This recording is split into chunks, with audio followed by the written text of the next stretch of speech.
Hello, everyone. Good afternoon. Today we'll continue discussing the remainder of Module 1 or the lecture notes for Unit 1. Sana talaga matapos na natin siya ngayon. But anyway, we are not in a hurry. So I made also some adjustments to the homework submissions.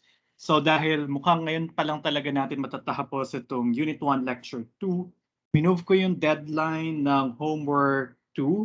Kailan nga ba? Hold on. Kalimutan ko. Yeah, so homework 2, minove ko yung deadline to October 6. So that's gonna be on Wednesday next week. And homework number 2 would be due on October 6th. Tapos, yung homework number 3, don't upload ko na siya sa Canvas. Nire-adjust ko ulit yung deadline. Ang deadline niya na ay October 11. That's gonna be Monday after next. So, medyo matagal-tagal pa. So, hopefully, this will give you more time to work on these homeworks. Now, which reminds me something about homework number 1. Some few comments about your work on homework number 1. So kung hindi pa kayo nakapagpasa ng homework number 1, can you just leave the meeting for about 5 minutes? Tapos balik na lang kayo siguro later. Or kahit i-unmute nyo na lang, i-mute nyo na lang yung audio para hindi nyo marinig yung mga comments ko sa sagot ng ilan yung mga classmates. Okay? Now, para rin, as much as possible naman nilagay ko dun sa actual work nyo yung mga comments ko ron. Pero in general, these are some of the common points that I would like to bring up to the entire class. Okay, number 1, I'm a little bit mistaken about number 1. I thought mapapagkasya natin sa 2 to 3 sentences yung answer to number 1, though it will take about 3 to 5 complex sentences to write a nice proof about number 1 or an argument about problem number 1. Though hindi siya formal proof, medyo hinanapan ko ng butas yung mga sagot nyo. So magpapaka parang abogado ako sa mga homeworks at problem sets. I'll try to see, or I will try to poke some holes into your arguments and try to see na saan ko kaya, or kung may butas ba yung argument nyo. So you need to convince me without a shadow of a doubt. So medyo mataas yung burden of proof natin dito. Kung sa korte, beyond reasonable doubt lang. Sa atin, sa math, it's always beyond any doubt. So you need to convince me indeed, either formally or informally, that your statement is true. Okay? So for problem number 1, a lot of you were on the right track. So you said, okay, hindi kasi masasatisfy ni set of complex numbers yung order axioms. Okay? Now, in particular, nagbigay kayo ng example kung bakit. So usually students wrote it in form of a proof by contradiction. So they said, okay, suppose axiom, what was those axioms? Suppose the order axioms, I think axioms 10 and 11. Suppose the order axioms hold. And they said then I, the imaginary unit in the set of complex numbers, is either equal to 0, element of the set of positive complex numbers, or the additive inverse of I is in the set of positive complex numbers. And here, I want to drive the point that pagkasulat nyo nito, yung set of all positive complex numbers might be different from the set of positive real numbers. So here, P is a subset of C. And this P here is not necessarily similar to the set of positive numbers in the realm of real numbers. So usually nasabi nyo na okay, si I ay hindi additive identity kasi yung 1 plus I ay hindi naman equal sa real number I. Okay, so that's fine. So you were left with two options: either admit that I is a positive complex number, or negative I is a positive complex number. And then usually inassume nyo yung case number 1. So suppose I is positive, then I squared, which is I times I, equals -1, must be a positive complex number. And this is the common stumbling block for the homework. Um, a good number of you said na may contradiction na kagad ako dito. Kasi nga ang I squared daw ay equal kay -1, tapos na-prove natin sa klase that -1 is greater than 0. Or we said that 1 is positive, so therefore -1 cannot be in the set of positive real number. But the catch there is that iba yung set of positive complex numbers from the set of positive real numbers. So because we are defining, we might be defining a different less than or greater than relation in the set of complex numbers. So yung less than or greater than dun sa set of reals, hindi necessarily mag-hold true for complex numbers. Kasi mas malaking set of complex numbers, so posibleng iba yung konsepto natin ng positive complex and positive and negative complex numbers. So hindi pwedeng maging contradiction to. Because again, here, na-prove natin to, oops, mali pala, yung 1 greater than 0. Na-prove natin to sa realm of real numbers, sa ordered field of real numbers. Pero hindi natin nasabi na si 1 taken as a complex number is greater than 0. So that means there's still no problem here. Pwede nyo sabihin, okay, baka iba lang yung pagkaka-define ng set of all positive complex numbers. Baka naman si -1 ay nasa set of positive complex numbers. So, okay, so let's move on. Mukhang hindi pa siya yung contradiction. Pero when you see I to the fourth, which is basically -1 times -1. -1 is a positive complex number, as we have seen earlier. So -1 times -1 being the product of two positive complex numbers must also be positive by axiom 11, right? So this would be equal to 1, and that implies 1 is an element of P as well. And here is your contradiction, kasi sabay na naging positive complex number C1 at saka yung additive inverse niya. Ito yung kaibahan ng order at saka ng addition. Na yung addition sa set of real numbers ay sort of na-carry over dun sa arithmetic on the set of complex numbers, because 0 is still the additive identity in the set of complex numbers, because 0 plus any other complex number will give you back the complex number you added to 0. So 0 pa rin yung additive identity. 1 plus -1 is equal to 0. Therefore, 1 and -1 are additive inverses of each other. And by the trichotomy axiom, if a number is positive, then its inverse cannot be positive at the same time. Yun yung napakita natin dito. And that's where the contradiction lies. Okay?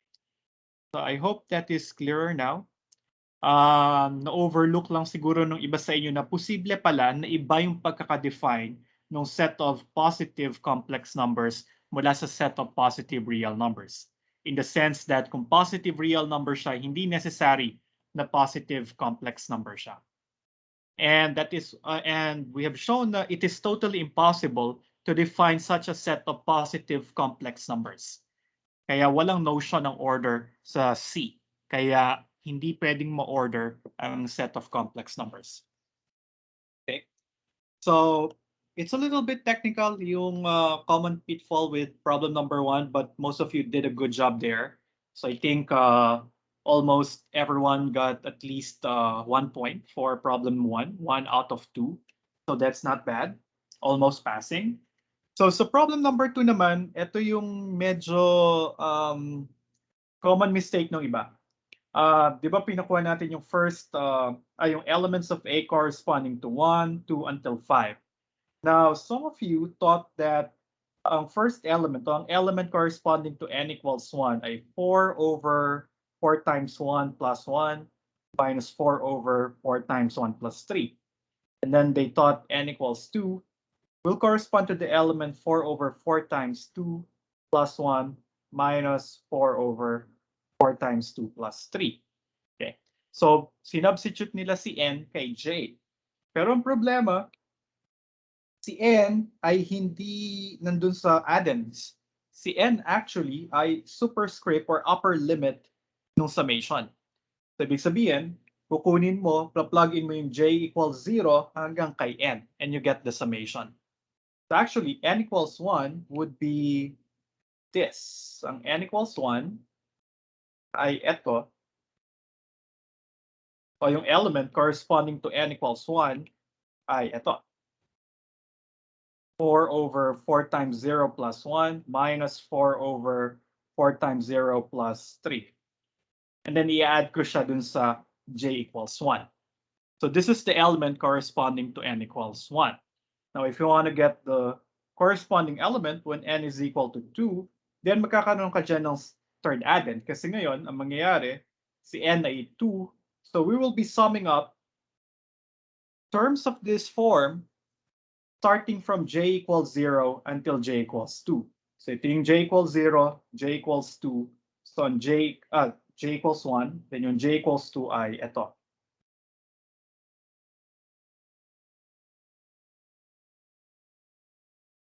Alright? So yun siguro yung na-overlook ng ilan sa inyo na si n ay sinasubstitute dun sa upper limit ng sum, tapos yung nandun sa loob ng summation ay mga j's. So, yeah, medyo na-overlook lang siguro. Pero I think this problem letter A is worth 1 point. So, pero kung mali kayo dun sa letter A, gin-rate ko naman yung sagot nyo sa part B based on the assumption na kunwari tama yung sagot niya sa part A. So, kaya nagkaroon pa rin kayo ng partial points dun sa part B. Okay? Now, what's the argument I'm looking for part B? Okay. Sa pagkuha ng infimum, medyo, I think, pwede siyang tingnan by intuition. So, yung term corresponding to n equals 1 ay ito. Okay. And then yung corresponding sa n equals 2 ay ito. Alright. Pero anong mapapansin nyo, nagdagdag lang ako dun sa corresponding element when n is equal to 1 by something, specifically this rectangle portion or rectangle term, para makuha yung element corresponding to n equals 2. Tapos ang mangyayari ay, ano ba itong inad ko? Well, this is 4 to the 4 over 9, and this is 4 over 11. 4 over 9 is greater than 4 over 11, so what I added is actually a positive number. So the element corresponding to n equals 1 is smaller than the element corresponding when n is equal to 2. Tapos sa n equals 3, imagine, magdadagdag pa ako dito, pero yung i-add ko, madaling masabi na positive din. Kasi tingnan nyo yung terms. Laging mas maliit yung denominator ng minuend. So yung minuend is always larger than the subtrahend. So to get succeeding elements, you just add a positive number to the previous element. So that tells us that the elements of A are increasing as n increases. So dahil palaki siya ng palaki habang si n ay nag-i-increase, ang infimum niya o yung greatest lower bound niya ay yung pinakamaliit niyang element, which happens to be when n is at its smallest. But n is a natural number, so the minimum value for n is 1. So plug in mo lang yung n equals 1. So yung na-compute nyo from part A corresponding to n equals 1 will give you the infimum. Okay. Yung supremum is a little bit trickier, and kudos to those who use an Excel or use an online solver. Ang ginawa ng iba yung classmate ay pinalaki si n kasi sabi increasing daw siya. So titingnan natin kung ano yung mangyayari. So kasi yung supremum siya dapat yung greatest, siya yung lowest upper bound or least upper bound. So kinuha lang nila, pinalaki nila ng pinalaki si m, tapos naka-discover sila ng pattern when n is equal to 1,000, 10,000, or 1 million.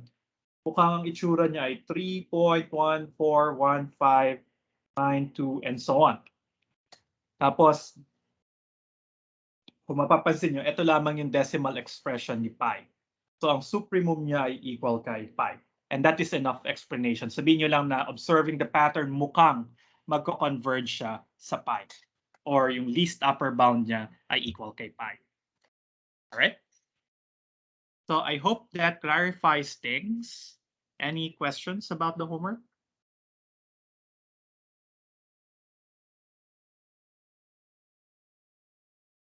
Wala naman tanong. Masyado bang harsh yung pagkaka-check? Or wala bang mag-a-apela? Wala naman. Okay. So, yeah, ganun yung mga homeworks. So, yeah. Ano ba sa tingin nyo? Masyado bang mahirap or okay lang? Kailangan lang pag-isipan. Maiksi lang sila pero kailangan pag-isipan. Pero usually siguro kalahati ay proving, kalahati ay specific example para ma-practice naman yung computational and then the proving skills nyo.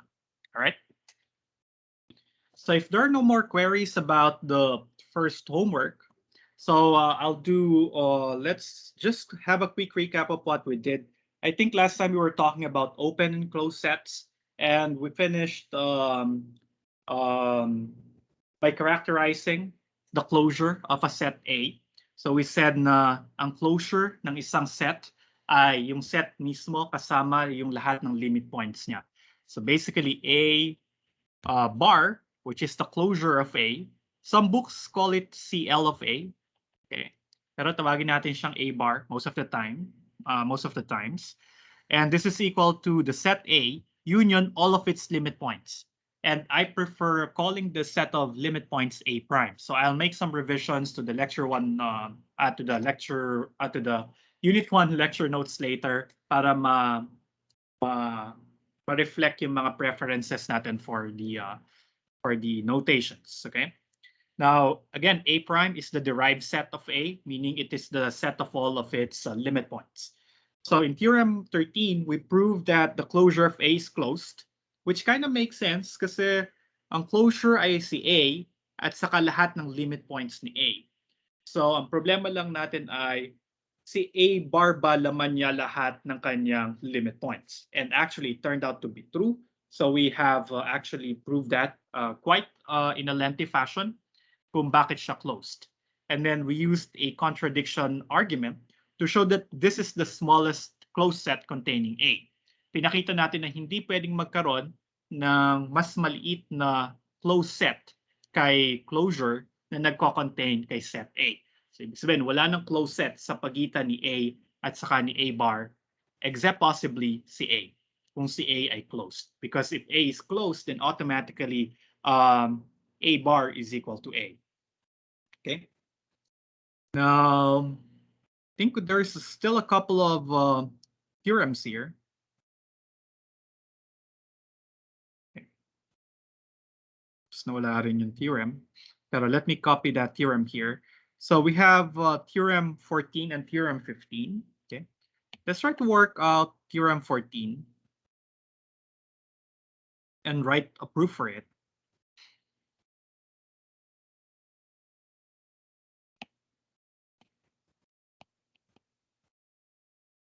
But hindi ko siya makopy.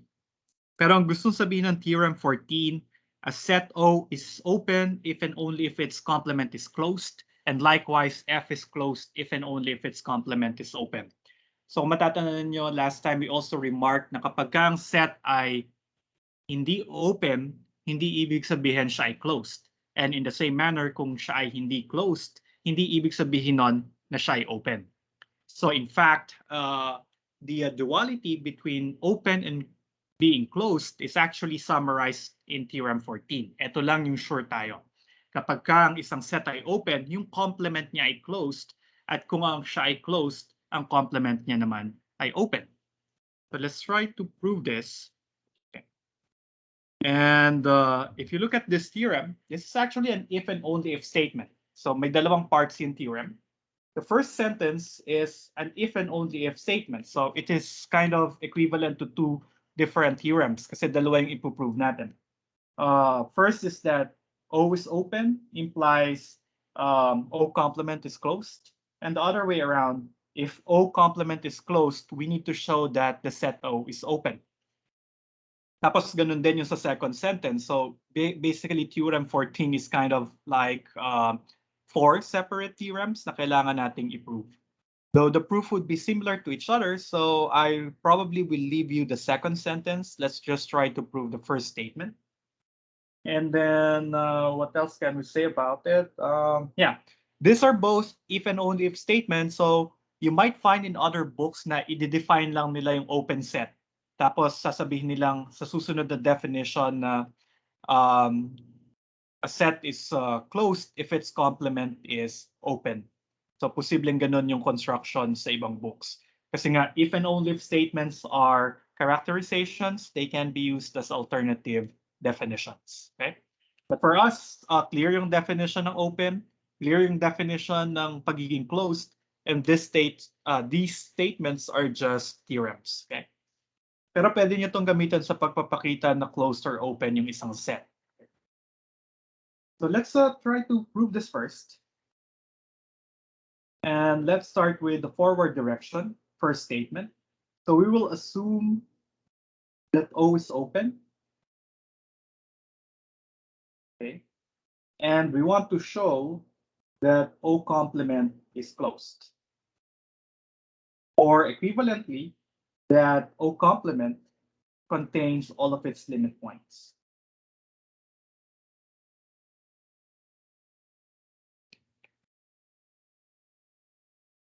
So remember, that's the definition of being a closed set. Dapat laman niya lahat ng kanyang mga limit points. Okay? So this is our target. Ang assumption natin or pwede natin gamitin sa proof si O ay open. Gusto kong ipakita na laman ni O complement lahat ng kanyang limit points. So in order to show that, I will consider an arbitrary limit point of O complement. So let's call it an element X. And nasa derived set ni O complement. Okay, remember yung derived set, siya yung lahat ng limit points. So here I am assuming an arbitrary element of the derived set. So si X ay isang arbitrary limit point ni O complement. So kung siya ay nasa derived set, so ibig sabihin limit point siya. So therefore, there exists a Y different from X such that for all epsilon greater than 0, okay,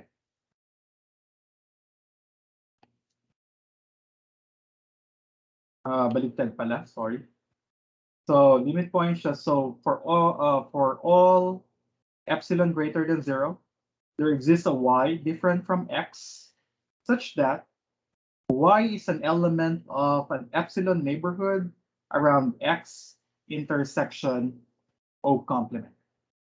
So ginamit ko lang yung definition ng pagiging limit point. Limit point siya kapag kahit anong epsilon neighborhood around X ay may ka-intersection dun sa set kung kanino siyang limit point, nakakaiba mula dun sa number X. So there exists a Y different from X such that that Y is an element of this intersection. Okay? Now, gusto natin ipakita si X ay element ng O complement, right? So, kasi gusto ko ipakita si X kasi siya ay inassume natin to be a limit point, we want to show that X is an element of O complement. So, kunwari hindi. So, contradiction. So, suppose X is not an element of O complement. That is, ibig sabihin, kung di siya element ng O complement, element siya dapat ni O. But we know that O is open. So there exists an epsilon greater than 0. Oh, ibahin ko yung epsilon. Tawagin ko tong epsilon prime greater than 0 such that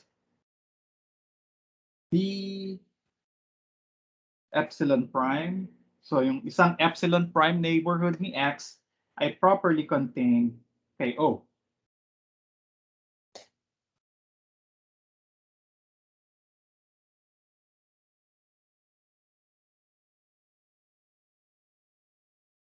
Okay? So pagiging definition ng open ni O. So again, I assume for the sake of contradiction na si X ay nasa complement ni O. Kasi gusto ko ipakita si X dapat ay gusto ko ipakita na si X ay nasa complement ni O. So i-assume ko for the sake of contradiction that X is not in the complement of O. So ibig sabihin si X dapat na kay O. Pero si O ay open, isang open subset ni R. So ibig sabihin, merong isang epsilon prime neighborhood si X na properly contained kay set O. Okay? But this means, but actually this is a contradiction. Bakit kaya siya contradiction? So this will be a contradiction kasi ang mangyayari ay nakakita tayo ng isang epsilon prime neighborhood na properly contained kay O. Kung properly contained siya kay O, so dito sa epsilon prime neighborhood, pag kinuha ko yung intersection niya kay O complement, ito ay magiging empty. Agree? To ba to?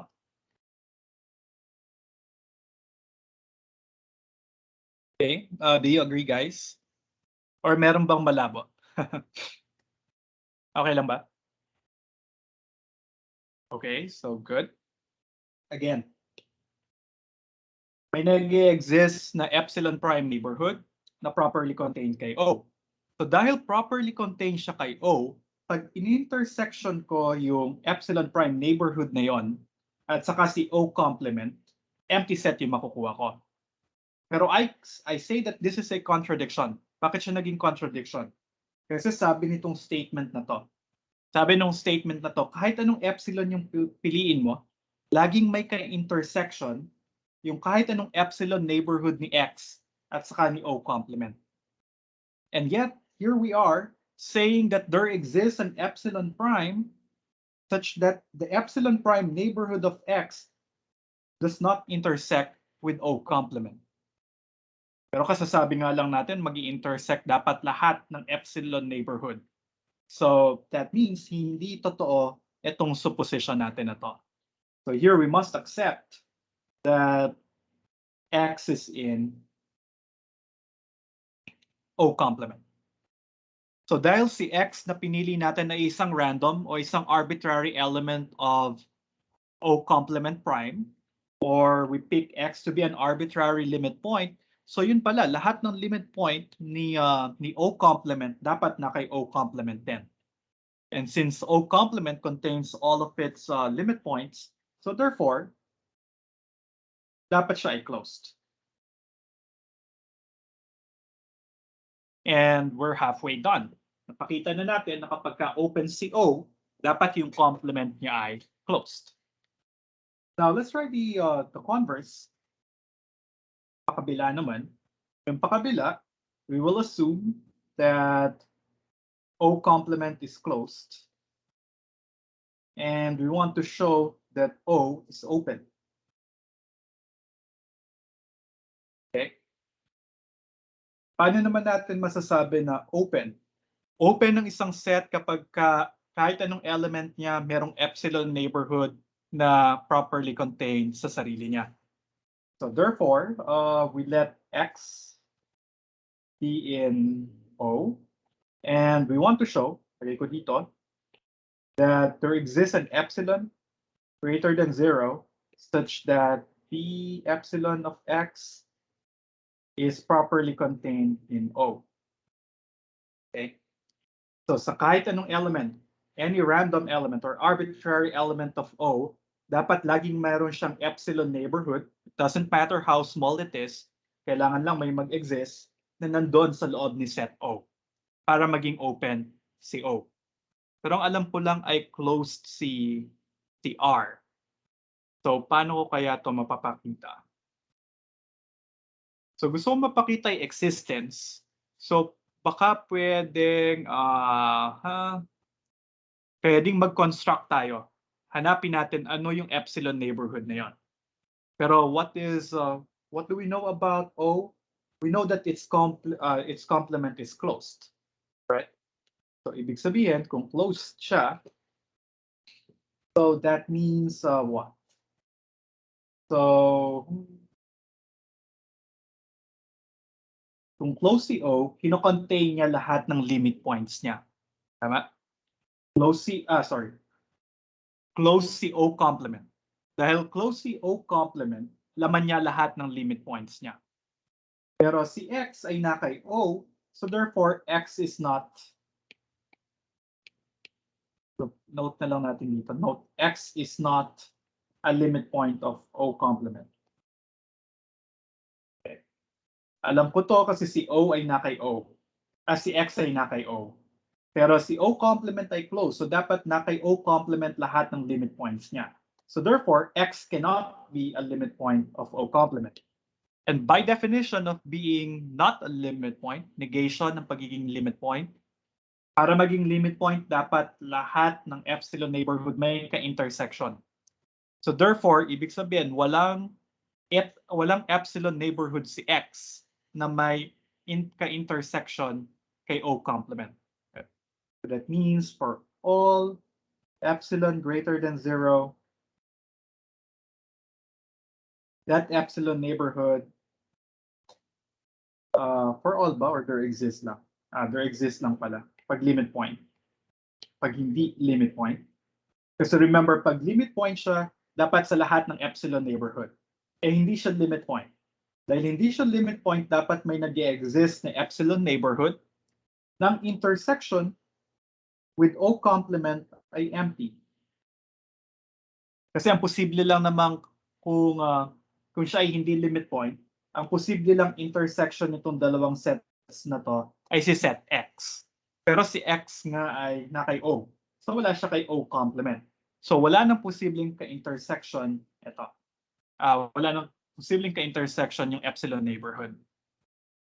Dahil wala siyang posibleng ka-intersection about O complement, what can I say about the epsilon neighborhood? Anyone? Anong pwede kong makuha mula dun sa pagiging disjoint ng epsilon neighborhood kay O complement? Plus points tuloy sa problem set. What can I conclude from there?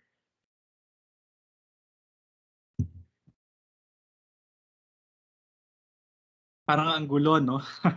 Ang dami kong sinasabi. So kaya minsan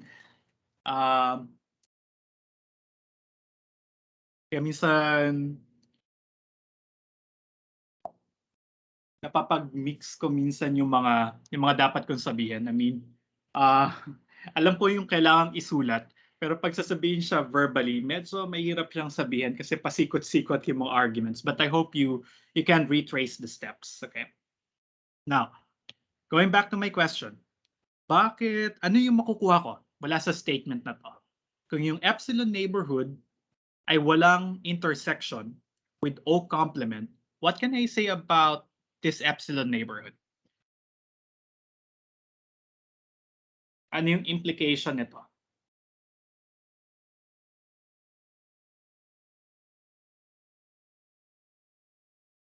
Anyone?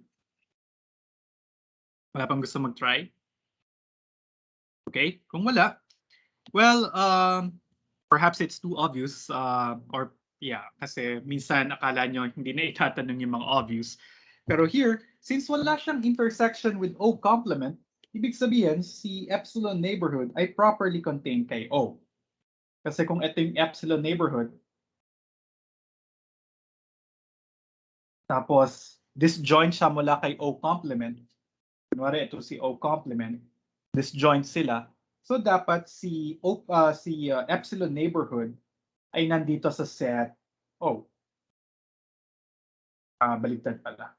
Kasama si O complement. So nandito siya dapat kay set O, dun sa labas ni O complement.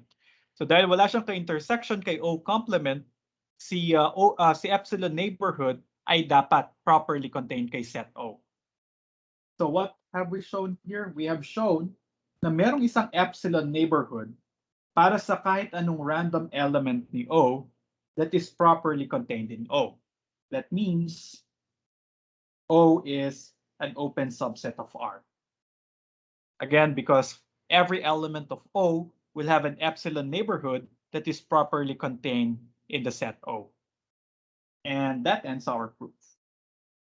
Okay, so pwede nyo gamitin itong theorem na to prove that a certain set is open by looking at its complement. Kung close yung complement niya, so therefore dapat siya ay open.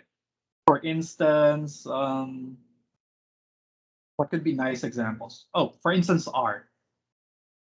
Alam natin na si set R ay closed.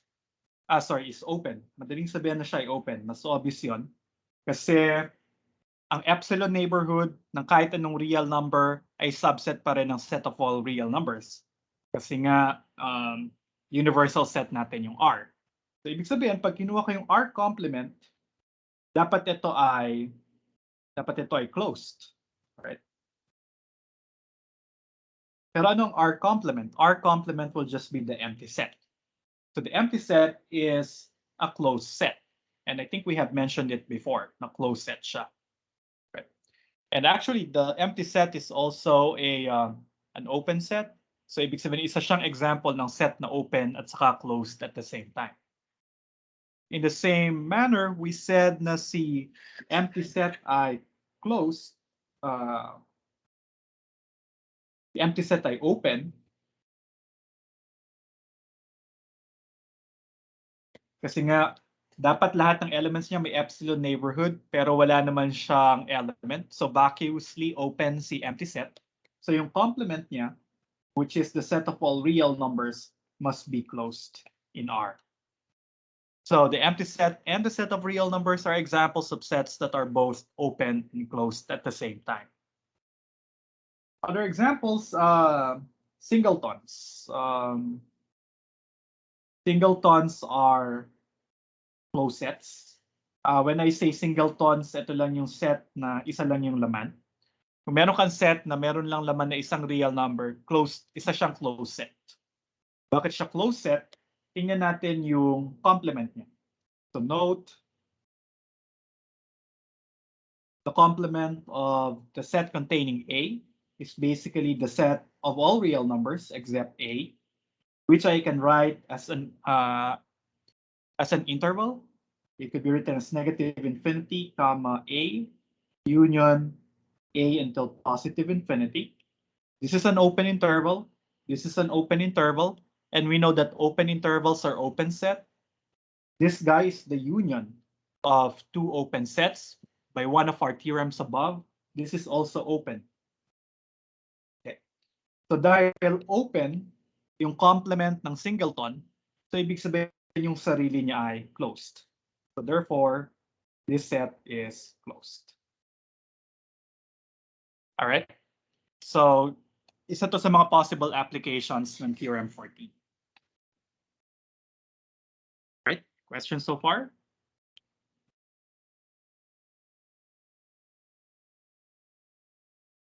Tahimik nyo yata especially today. Pagod na ba? Thursday na, tapos alas 4:30 na. So, yeah, understandable. Ako din, I already had 2 classes this morning. So, yeah, medyo gusto natin lahat magpahinga.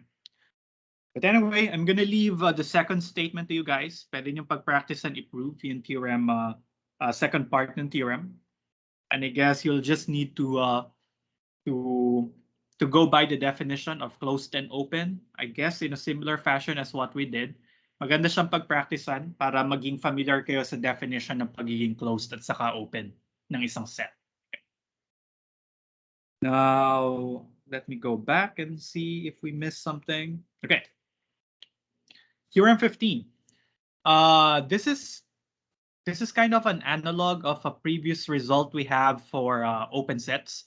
Kung makikita nyo, medyo familiar yung statement 1. The union of a finite collection of closed sets is closed. And then the intersection of an arbitrary collection of open sets is open. Medyo, hold on. The intersection of arbitrary open sets. Okay,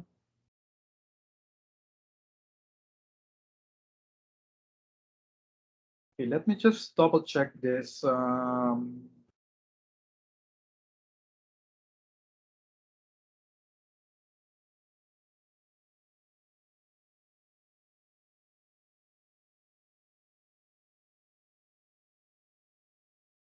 This should be closed.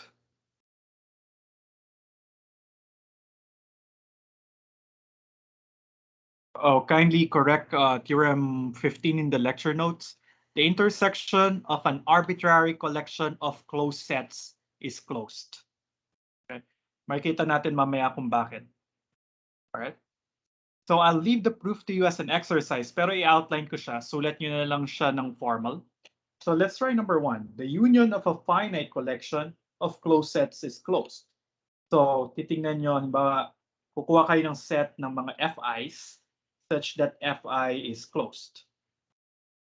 Okay. And then I'll take the union of this finite set, I going from 1 until some natural number n. And we want to show that this is closed. Pero kung matatandaan nyo, by De Morgan's law, ano nga to?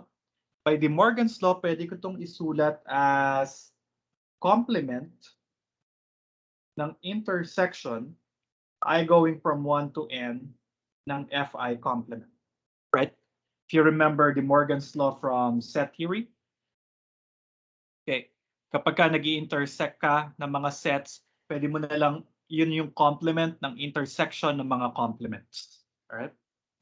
And then what can we say about this, guys? Dahil yung mga FIs ay inassume natin to be closed, so itong mga FI complement ay open.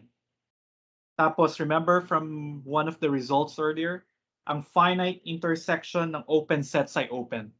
So this intersection is open. So by the previous theorem, yung complement ng open set ay closed. So that means this is a closed set. All right. And then also, the second part of this theorem will follow directly using the same argument. Kaya chinek ko yung theorem natin for open sets. Kasi ang theorem natin doon kapag ka meron kang arbitrary collection of open sets, ang intersection nila ay open. So pag kinuha ko yung De Morgan's law, pag kinuha ko yung complement nun, right? So we said ang union ng isang arbitrary set of open sets, si I ay nanggagaling sa isang indexing set. Hindi natin alam kung finite o infinite siya kasi arbitrary. So hindi nagmamatter ilan o gaano karaming pinag-union natin. Alam natin kung yung mga A sabays ay open, etong union nila ay open din.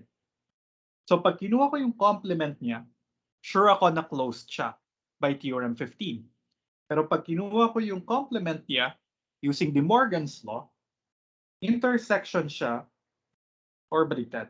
Tama. Intersection siya ng arbitrary number of closed sets.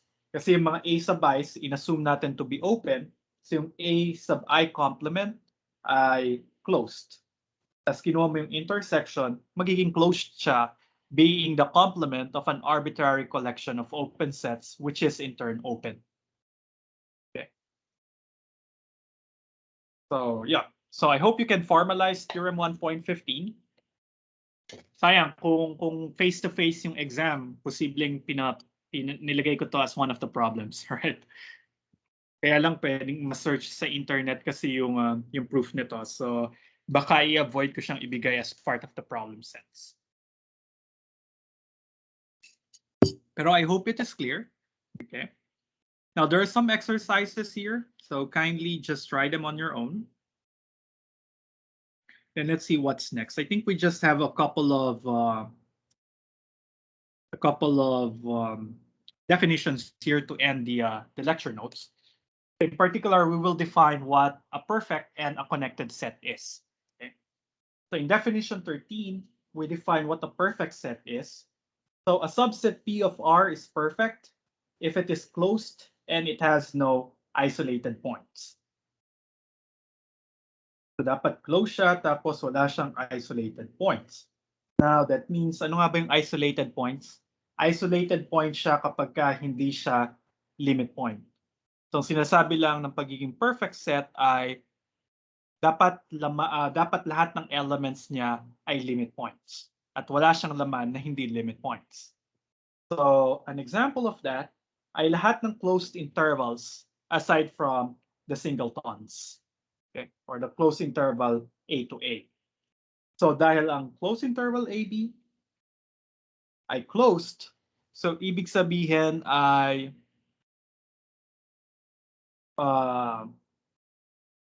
laman niya lahat ng limit points niya, tapos wala siyang ibang laman na hindi limit points. Kasi di ba, ang pagiging closed lang, dapat laman niya lahat ng limit points niya. Pero it doesn't necessarily mean na lahat ng elements niya ay limit point. So kapag ka nagkataon na lahat ng elements niya ay limit points then siya ay isang perfect set. Okay? Probably it's a nice thing to think about. So kung makakaisip kayo ng example na closed set that is not perfect.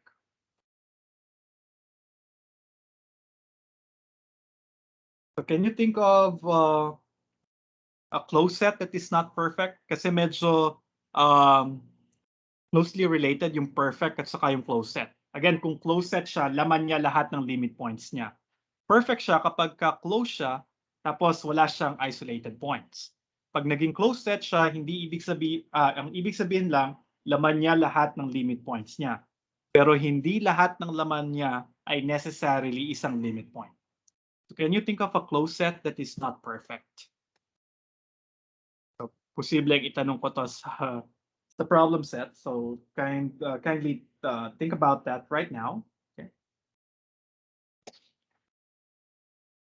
Okay, in definition 14, we define what is a disconnected set is. So, but first we need to take a look at what separated sets are. So if you have two non-empty subsets of the set of real numbers, then they are separated if kukunin ko yung itong dalawang intersection na to, tas pareha sila ay empty. Ibig sabihin, closure of A is disjoint from the set B, and at the same time, the set A is disjoint from the closure of B. So kung pareho silang empty, then we say they are separated. In other words, separated sila kung i-drawing nyo siya, magkahiwalay talaga yung dalawang sets na to. So hindi nagtatouch yung mga boundaries nila. So for instance, the set of real numbers. Okay. So these two sets, A and B, are separated. Okay, kasi physically, separated sila. Merong mga elements they are sa pagitan nila. And if you want to go by the definition, pag tinignan niyo yung closure ni A, ang closure lang naman ni A ay closed interval. Ang closure ni B ay yung closed interval, right? Pag kinuha mo yung intersection ng closure ni A at saka ni B, empty set. Pag kinuha mo yung intersection ni A at saka ng closure ni B, empty set. So by definition, separated talaga sila. Okay. And actually, it's more obvious when you look at it graphically. Well, an example of two sets that are disconnected is obviously yung mga sets na nag-intersect. Pero a more extreme example or a more extreme non-example would be something like this. So yung open interval, say half open, half closed interval AB, at saka yung open interval BC. These two sets are not separated. Kasi ang closure nitong BC ay closed interval BC, which intersects with this half open, half closed interval. So hindi sila separated kasi may laman yung isa dito sa dalawang intersections na to. Okay. Pero if you can draw them that there are some elements in between these two sets, then we say they are separated. Yan tawag sa kanya separated talaga. Kasi may naghihiwalay dun sa dalawang sets A and B. And then a set E is disconnected if it can be written as a union of two non-empty separated sets. So ang isang set ay disconnected kapag pwede mo siyang gawing union ng dalawang non-empty separated sets. So obviously, the open interval AC is not disconnected. Kasi kahit pumili ka ng kahit anong boundary point B, right? Laging magiging hindi siya pwedeng maging disconnected dun sa natitirang elements ni capital A. Hindi ko pwedeng mahati yung open interval AB into two separated sets. So graphically, this could disconnected ang isang set kapag meron siyang dalawang magkahiwalay na components. So, halimbawa, meron kang interval AB at saka interval B plus 1 comma C, right?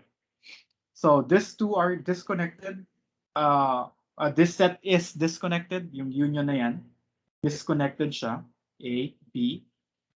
But nandito si B plus 1 at saka si C kasi union siya ng dalawang separated sets. And what are those two separated sets?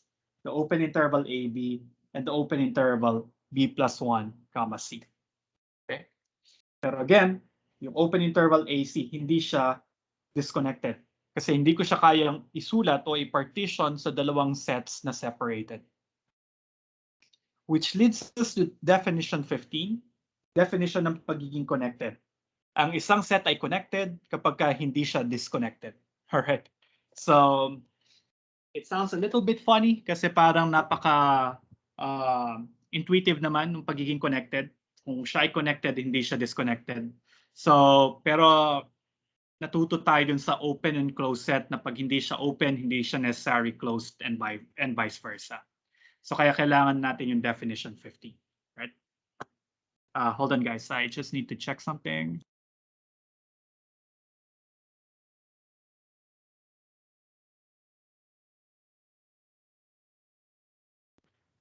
Okay. So I think there is an example here. So I guess these are just specific examples of what I mentioned earlier. So pwede nyo siyang basahin, i-drawing. Mas madali talaga silang maintindihan kapag dinodrawing sila. Okay. But there's another typo in example 2. Instead na union, dapat siya intersection. Okay. So mapapakita natin dito na ang set of rational numbers ay disconnected out. Kasi yung set of rational numbers, pwede kong hatiin sa dalawang sets. Si set A, lahat ng rational number between negative infinity and square root of 2. So parang yung set A, lahat ng rational numbers na mas maliit kay square root of 2. Tapos si set B, lahat naman ng rational numbers na mas malaki sa square root of 2. Obviously, when you take A union B, makukuha niyo yung set of all complex numbers. Kasi yung A, lahat ng mas maliit kay root 2. Kay B, lahat ng rational na mas maliit kay root 2. So when I take their union, makukuha ko pa rin lahat ng rational numbers. And then note that this set is, these two sets, A and B, are disconnected. Kasi kapag dinrawing natin sila, root 2, yung mga rationals dito, tapos may mga rationals dito. Remember, may mga maliliit na gaps between two rational numbers kasi sa pagitan ng dalawang rational, merong real. Merong irrational, right? And vice versa. So, ibig sabihin, separated tong dalawa kasi merong element sa pagitan ni set A at saka ni set B. Merong real number sa pagitan ni set A at saka ni set B. Namely, square root of 2. So, parang si square root of 2 yung nag-separate dun sa set A and set B. And since we were able to partition the set of rationals into two separated sets, then we say that the set of rationals is disconnected. Okay. Ang dami na natin gamit kay square root of 2, no? So sulit na yung pagpo-prove natin na si square root of 2 ay hindi rational number. Okay. And then to end the lecture notes, I would like to introduce some terminologies na hindi nabanggit dun sa lecture notes. So let's say interior point. So let X be an element ng A subset of R. So we say the point X is an interior point of A if and only if there exists an epsilon greater than 0 such that the epsilon neighborhood around X is a proper subset of A. So parang ano lang siya, parang counterpart ng pagiging limit point. Interior point siya kapag may nahanap ka na epsilon neighborhood niya na properly contained in set A. So basically, kung meron kang open interval AB. Pag kumuha ka ng kahit anong number C sa pagitan ni A and B, lagi kang may makukuha ang epsilon neighborhood around C na properly contained dun sa set A. Ang set A ko dito yung open interval AB. So that means C is an interior point. And graphically, you will see why it is called an interior point kasi nasa loob siya ng set A talaga. Now, the number A is not an interior point kasi kahit anong epsilon, gaano man kaliit yung piliin kong epsilon, laging meron ako nakukuhang element nung element na wala kay O. So kahit anong epsilon neighborhood around A ay hindi properly contained kay open interval AB. So that means little a is not an interior point. And graphically you can see that kasi si A wala naman doon sa interior o doon sa loob ng open interval AB. Ganun din yung boundary na B, hindi siya interior point. Okay. Now, there might be some use to it. Then the set of all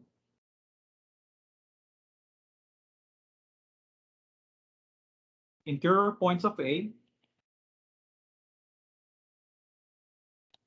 will be denoted by a circle. So pag kinolekta ko lahat ng interior points ni A, i-denote natin siya by a circle. Or other books call it interior of A, int of A. Okay. So yan yung pagiging interior point. Now, you can also define a boundary point. Let x be a real number. Then x is a boundary or is a boundary point of A, a subset A of R, if for all epsilon greater than 0, the epsilon neighborhood around X will contain elements of both A and A complement. So ang isang real number ay boundary point ng isang subset ni R kung kahit anong epsilon neighborhood around X ay may laman na elements ni A at elements ni A complement. So kung idodrawing ko uli siya, tapos halimbawa ang set A ko ay open interval AB, si point C na nasa interior ay hindi pwedeng maging boundary ni A. Kasi ang mangyayari ay merong epsilon neighborhood around C na walang lamang element ni A complement. Okay. Pero tingnan niyo si little a. Kapag nag-drawing ako ng epsilon neighborhood around little a, ibig sabihin pupunta ako ng konti sa kaliwa at saka sa kanan. Laging may element si A complement at may element ni A dun sa epsilon neighborhood na yon. So there are some elements belonging to A and some elements not belonging to A. So ganun siya nagiging boundary. And you should be able to do that for every epsilon greater than 0, kahit gaano pa kaliit yung epsilon na yon. Okay? And then we will denote the set of all boundary points by this symbol. The set of all boundary points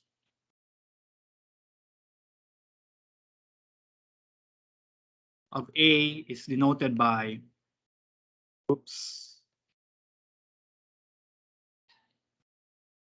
this symbol. Okay. So boundary of A, parang partial derivative of A. So yun yung notation para sa boundary. Okay.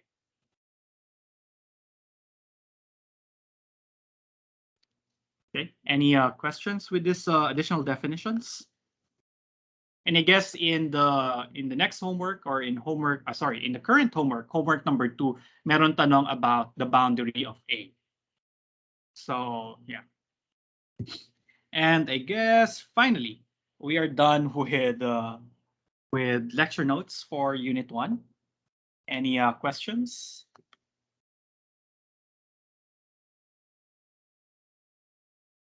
Guys, react naman kayo. Parang, oh, yes, Donnie, any question? Sir, hindi po about sa Unit 1. Pero i-upload niyo din po ba yung lecture note na may annotations? Good question. Ay mapupulot ba kayong bago dun sa may annotations? Kasi parang nagdo-doodle lang naman ako dun sa annotations. Pero maybe not. So, is there a certain part of, probably you want to screenshot this part? Ito yung medyo mahaba. So what I'll do na lang is, I'll upload, remember, I will upload a revised version. I will include these two definitions and then also correct all the typos. Pero yung mga proofs na sinusulat natin or answers to exercises, hindi ko siya i-upload. Tapos yung mga proofs naman ng mga theorems na nandun sa original lecture notes ay, meron naman mga theorems na yung proof ay nandun sa lecture notes na talaga. So pwede niyo siyang basahin doon. Minsan lang nire-rewrite ko yung mga proofs dun sa annotations para mas madaling i-explain yung process at saka ma-insert natin yung mga details. Pero yeah, hindi ko na lang i-upload itong annotated notes. Okay lang ba yun? Okay po. Okay po. Alright, thank you. Pero yung corrections, ilalagay ko naman. So probably over the weekend, I will upload the updated homework lecture note 1 with comprising of including all of my corrections na in-introduce at saka itong mga additional definitions at saka additional notations na in-introduce. Hindi ko lang isasama yung mga proofs dun sa exercises at saka yung mga mas mahabang proof natin dun sa mga theorem. Okay? So let's see. Maybe we can take a look at homework 2 para mag-guide kayo ng konti. Okay. All right. So problem number, oh yes, Carlo. Oh, maybe you will answer it in Okay, in sure. here. But my question will be, what A is a subset of the real set, right? On the homework. Yes. Okay. Just wanna So clarify. pagka hindi ko nilagay yung universal set, you can that is considered to be a subset of R. Okay. So yeah, yun na lang yung assumption. Pag walang universal set na sinabi, laging R yung universal set. Okay. Problem number 1 is quite specific. So given ka ng set A sa problem number 1 ay open interval 0, 1, union, open interval 1, 2, including 2. Right? So hanapin nyo lang lahat ng limit points ni A, closed ba si A, open ba si A, does A contain any isolated points, and find A closure. Probably for problem number 1, okay, walang kailangang solution. Okay? No justification required. So kasi pwede nyo naman siyang tingnan graphically and that's fine. Or pwede nyo lang siyang i-imagine. So again, for problem 1, letters A to E, hindi nyo kailangan ng solution. You can write your a short justification, but I am not requiring it. Just make sure wag kayong magkokopyahan. So yeah, hindi kailangan ng solution kasi I think some of these might be obvious at madali siyang, or pwedeng yung iba nabanggit na natin before or ginamit nyo lang yung property ng yung ilang properties ng pagiging closed and open set. So that's fine. I will just assume na na-imagine nyo siya intuitively, which again is perfectly fine for real analysis. And then for problem 2, medyo ito yung kailangan ng proof. We want to show that the closure of A intersection the closure of A complement is equal to the set of boundaries, boundary points of A.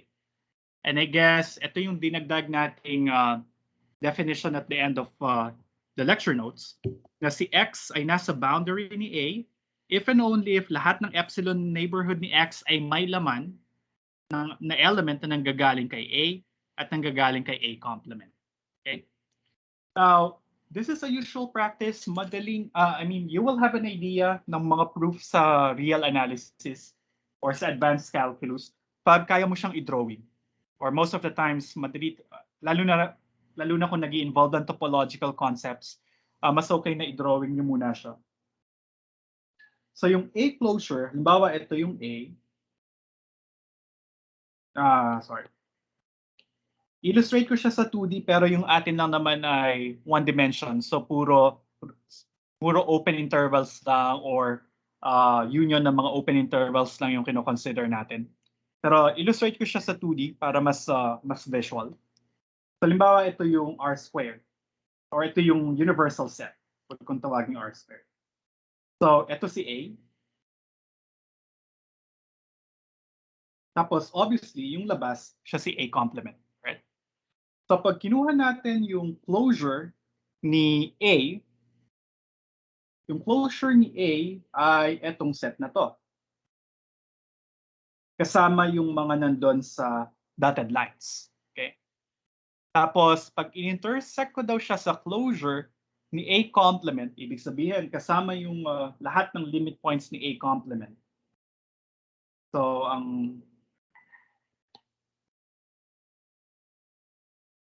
yung closure ni A complement ay si A complement kasama yung kanyang mga limit points. Pag kinuha ko yung intersection nila, okay, ang sabi ng theorem, makukuha ko daw yung boundary ni A. So ito daw yung intersection nila, yung boundary ni A. Okay. So I just want you to write a formal proof about it. So tingnan natin, madali nga ba itong i-prove? Try natin sketch yung proof. Actually, kung mag-work tayo sa mas madali siyang i-visualize sa intervals. So tingnan natin, isang specific case. Halimbawa, si A ay closed interval AB. Or gawin natin open interval AB. So halimbawa ito si A, ito si B, ito yung set A natin sa loob. So tapos ang A complement, obviously ay R minus AB, or this is from negative infinity to A, union B to positive infinity. Alright? So ganito yung magiging itsura niya. And then ang A closure will be the closed interval AB. Tapos ang A complement closure ay lahat lamang ng limit points ni A. Pero ano na lang ba yung wala kay A? Wala na lang yung negative infinity. Pero hindi naman siya pwedeng maging limit point kasi hindi siya real number. So this would be from negative infinity hanggang kay A, union, si B hanggang positive infinity. Right? Ito pa rin yung A complement niya. Or actually, ano ba mas madali para masabi na siya ay, na ito na yung closure niya? Baka hindi kasi clear siya graphically. Well, if you think about it, si A ay open interval, right? So ibig sabihin open siya. So yung complement niya ay closed. So A complement must be closed. So laman niya na lahat ng limit points niya. Dahil siya ay closed, ibig sabihin yung closure niya ay yung sarili niya. Right? Kasi ang closure ay sarili niya, union, lahat ng limit points niya. Closed yung A complement kasi yung complement niya ay open. So that means this is closed. So yung sarili niya na yung closure niya. And if you take the intersection of A bar and A complement bar, ang intersection nilang dalawa ay set containing AB lamang. And the set containing AB is basically the intersection, is the boundary of A. Sila lang dalawa, yung elements ni A, na kahit anong epsilon neighborhood around themselves ay magkakaroon ng laman coming from A and coming from A complement. Okay? Does that make sense? Or meron bang maggulo na concept? Kasi na-imagine ko, parang ang gulo pag sinasabi ko siya. Kasi kahit ako naguguluhan din pag in-express ko siya verbally. But at least, I hope graphically magme-make sense siya. Okay, any question? Okay, ano kaya yung pwedeng maging proof strategy nyo dito? Remember how to prove equality of sets. Pag prove ng equality ng sets, pwede nyo ipakita na ito ay subset nito and the other way around. Ito ay subset nito. So you can try that. Tingnan nyo kung magkakaroon ng problema or hindi. So I think yung isang part ay obvious. I'm not sure about the other one. Pero yeah. Okay. Any questions?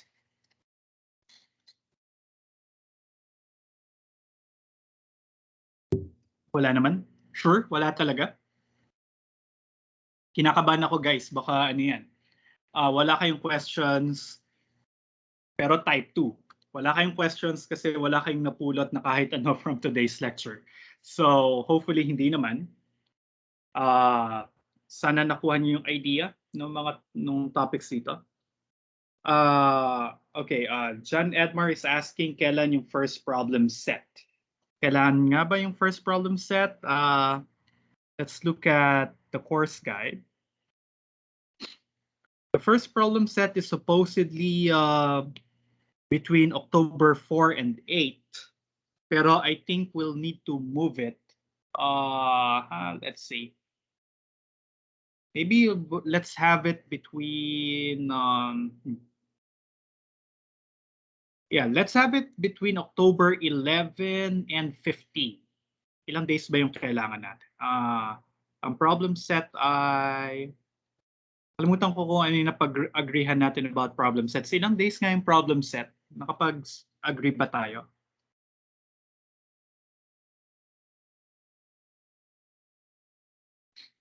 Or hindi pa?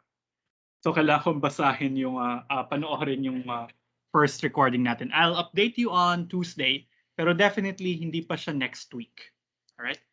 So kasi gusto ko may at least 1 week kayo para mag-simmer yung Unit 1 on your minds. Tapos siguro week after next tayo mag-problem set. So yung problem set number 1, dito na siya. Okay.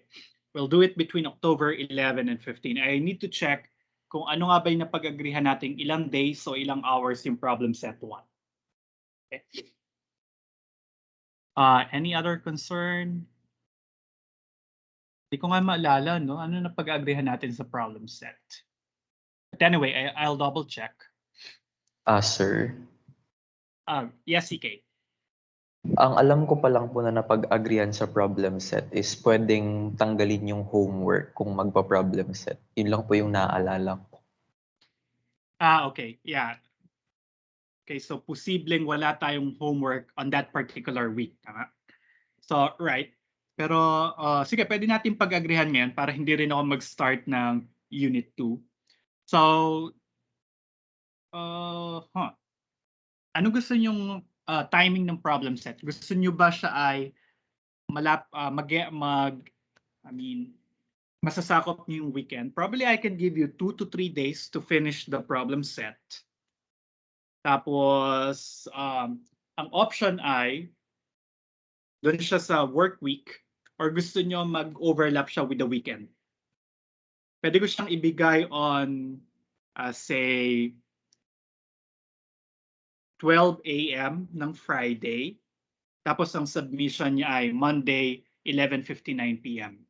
Para meron kayong full 48 hours on a work week. Tapos may dalawang weekend days. Kung gusto niyo lang mag-work on the weekend. Pero if you don't want to work on a weekend, you can spend your Friday and your Monday para gawin yung problem set. Or if you don't want na may iniisip kayo during weekends, pwede naman natin gawing Monday to Wednesday, halimbawa. Which do you think is better?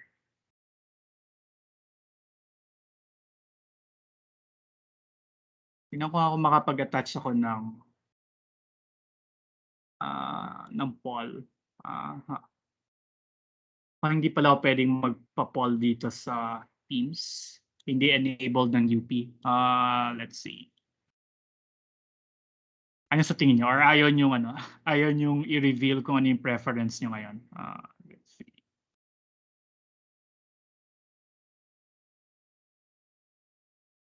So probably I'll just send you a poll kung kailan nyo gusto yung timing ng problem set. So either strictly on a work week or gusto nyo mag-intersect siya with the weekend. Pero hindi ko naman siya i-assign ng weekend lang. So I'll see to it that there is a work day, at least 48 hours on a weekday. On the 48 hours na weekdays nyo siyang gagawin para hindi kainin yung buong weekend nyo. Okay? Oh, by the way, I already finalized my schedule. Ang consultation hours ko ay 1 to 3 p.m. Monday to Friday. So if you have questions related to Math 155 or related to your academic career as students, you can see me via MS Teams. Ilalagay ko sa Canvas yung link para dun sa 1 to 3 na online consultation. So Teams din yung gagamitin ko. Inad ko na kayo dun sa office team ko. So and then I already set a recurring meeting from 1 to 3 p.m. Monday to Friday. So pwede kayong pumasok dun sa meeting between these times.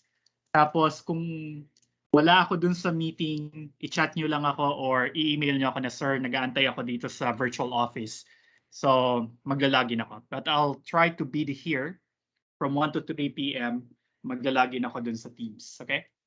Now, if you don't have any questions, pwede namang if you want to just to talk about some things, leisure or whatever, pwede rin naman mag-consultation. So you can drop by if you just want someone to talk to. Though ipa-prioritize ko yung ACAD questions, pero kung wala namang ACAD questions, we can just chit-chat anything under the sun during the consultation hours. And if this consultation hours will not work for you, and you have some questions, you can set up an appointment with me. Just send me an email or a chat a little bit ahead of time, and let's see what our common times are para makapag-schedule tayo ng different appointment. Okay?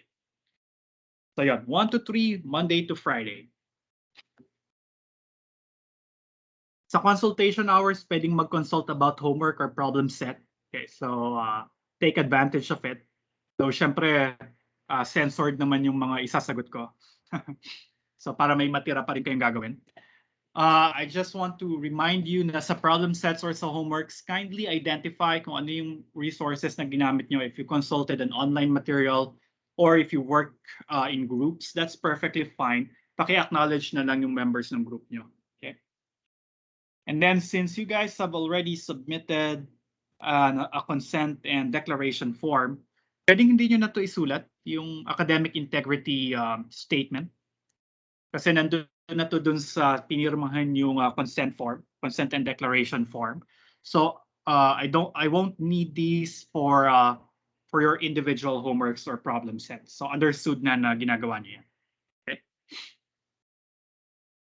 Any other concerns? Ay, sakto. Magpa 5:20 na. Parang first time na on time tayo magdi-dismiss. So on Tuesday next week, we'll start unit number 2. So the lecture notes for that, at least the preliminary version, is already on our website. So i-visit nyo lang siya. And then more on the problem set next week. I'll send you a poll kung kailan natin i-schedule yung problem set, anong days yung i-span niya. So hopefully you participate, especially if you have some preferences. Kung wala naman, edi pwedeng hindi na kayo magsagot. Bahala na yung classmates niyo kung wala naman kayong pakialam kung kailan yung deadlines. And then, yeah, I hope you guys will enjoy the rest of the week. Happy weekend na kasi we'll meet na on Tuesday. Okay? So, bye everyone. Thank you for coming today. Enjoy the rest of the night. Bye-bye. Salamat po, sir. Salamat po, sir.